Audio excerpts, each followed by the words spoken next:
Ok, donc je reprends mes explications puisque j'ai bugué à la fin de la vidéo précédente. Donc au final, quand vous regardez un petit peu, le distributeur, lui, il se prend une marge de 29,95. 29,95, c'est pratiquement 30 euros. Alors que le producteur, lui, ne s'est pris une marge que de, souvenez-vous, 3 euros. Le distributeur a pris une marge 10 fois plus élevée que celle du producteur. Réponse à la question 3.3. Allez, on enchaîne sur la question 3.4. Donc, on a un produit que l'on achète à la base 10 euros, qu'on vend 25 euros. Allez, on calcule rapidement la marge. La marge normale, elle est de 15 euros.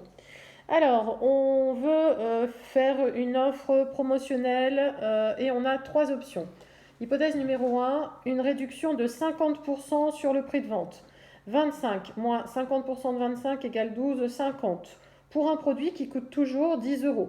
La marge ne sera que de 2,50. Ne sera que de 2,50 parce qu'à la base, je vous rappelle qu'elle était de 15 euros.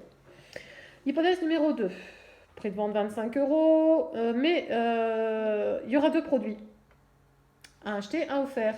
S'il y a deux produits, moi j'ai payé deux fois le prix d'achat. 10 fois 2, 20 euros.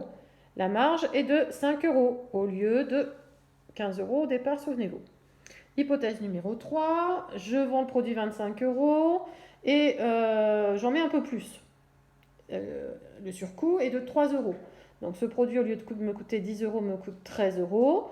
On se fait quand même une marge de 12 euros. Conclusion, l'hypothèse numéro 3, l'option numéro 3 est la plus intéressante des trois puisque c'est celle qui permet de faire la marge la plus élevée. Dernière question donc, qui portait sur la taille optimale d'une force de vente. Une force de vente, donc ce sont les commerciaux. Combien de commerciaux faut-il pour assurer 4 visites par an dans 2000 points de vente? 4 fois 2000, il faudra réaliser sur l'année 8000 visites par an.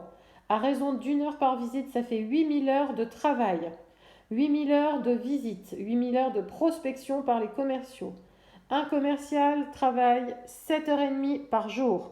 Si l'on considère qu'il passe 1h30 dans les transports, il lui reste 6 heures de visite proprement dite.